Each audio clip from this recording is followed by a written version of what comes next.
Élections régionales, départementales et territoriales. Y défendre les intérêts des travailleurs, des couches populaires et des pauvres.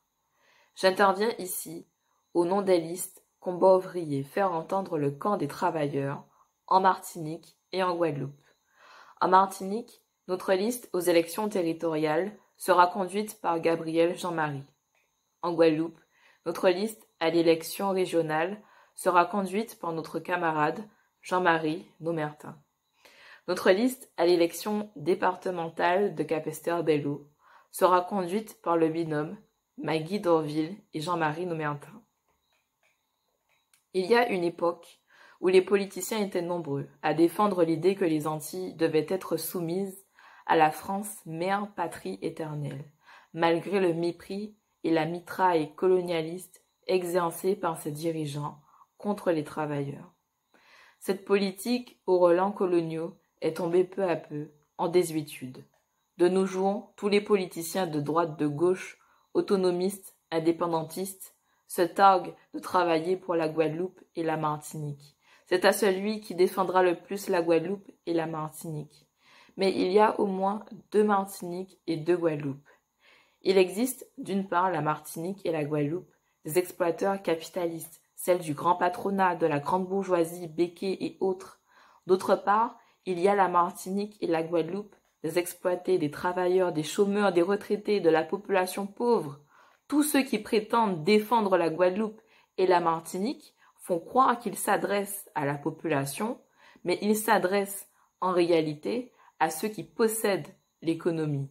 Parler de la Guadeloupe, de la Martinique, c'est faire disparaître les intérêts opposés qui existent dans nos sociétés, en étouffant les intérêts des travailleurs. Cela pour servir les riches, en définitive.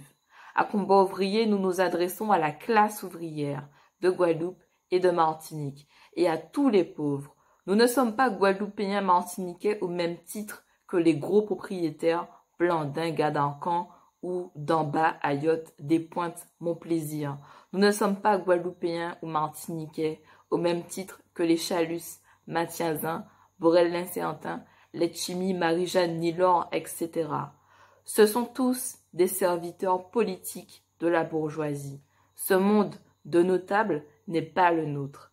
Nous nous situons sur le terrain de la classe ouvrière et des couches populaires exploitées.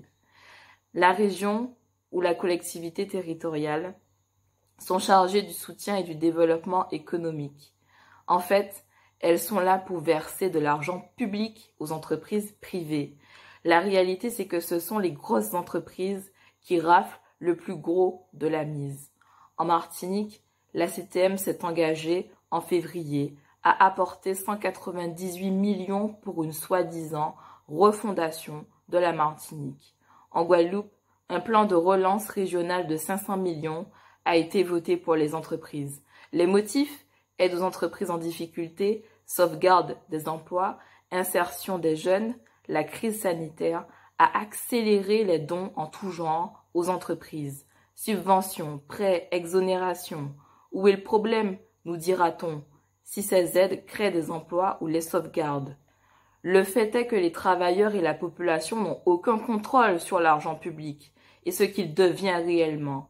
La réalité est qu'au final, il n'y a pas plus d'embauches et les patrons licencient, même en ayant reçu de l'argent. Seuls des miettes restent pour la population. Ceux qui voteront pour les listes Combat ouvrier, faire entendre le camp des travailleurs feront un geste fort qui exprime leur révolte contre cette société injuste et leur volonté de la remplacer. Voter pour les listes Combat ouvrier, c'est exprimer l'urgence de répartir le travail entre tous pour éradiquer le chômage. C'est affirmer l'urgence d'un salaire décent pour tous et l'augmentation des allocations et des retraites. C'est affirmer que les travailleurs devront enlever le pouvoir économique et politique à la bourgeoisie.